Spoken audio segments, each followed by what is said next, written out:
हस्तिनापुर के विशाल राजप्रासाद में आज दीपक तो पूर्ववत जल रहे हैं, पर उनकी लौ में पहले जैसा आनंद नहीं। एक हल्की कांपती उदासी है। राजकुमार चित्रांगद के वीर गति प्राप्त होने के बाद पूरे कुरुवंश पर जैसे किसी ने अदृश्य शोक का वस्त्र डाल दिया हो। गलियारों में चलते सैनिक धीमे कदम रखते हैं।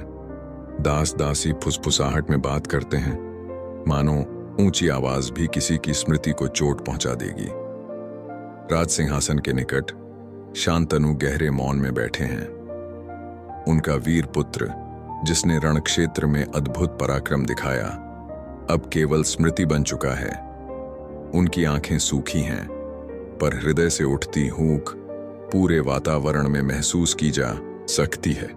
वे बार बार सोचते हैं, यदि मैंने उसे रोका होता, यदि मैंने उसकी जिद पर थोड़ी और कठोरता दिखाई होती, शायद आज वह जीवित होता।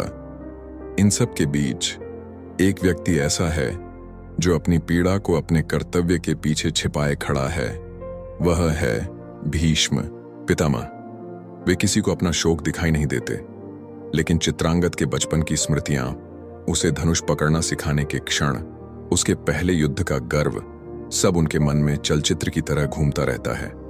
फिर भी उनके चेहरे पर वही अटल शांति, वही धर्म की कठोर रेखा। अब दृष्टि टिकती है एक अन्य युवक पर, विचित्र वीर्य पर। जहां कभी दो राजकुमारों की हंसी इन महलों में गूंजती थी, अब अकेला विचित्र वीर्य ही शेष है।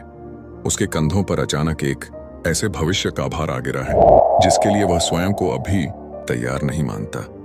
उसकी आंखों में भय, संकोच और अपने बड़े भाई के खोने का विषाद साफ दिखता है। भीष्म उसे स्नेह से देखते हैं, पर उनके भीतर एक और संकल्प जाग उठता है। अब इस एकमात्र शेष राजकुमार को मैं स्वयं ढालूंगा।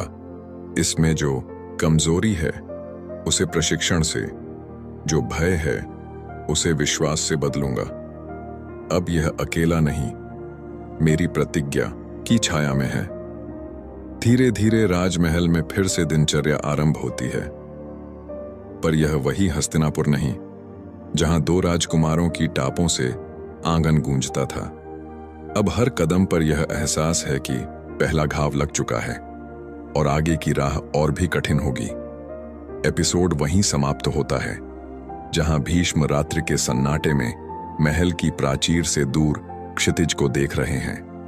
उनके मन में एक ही विचार उभरता है, यदि भाग्य ने पहला वार कर दिया है तो अगला प्रहार कब और कहां होगा, और क्या मैं उसके लिए भी तैयार हूं?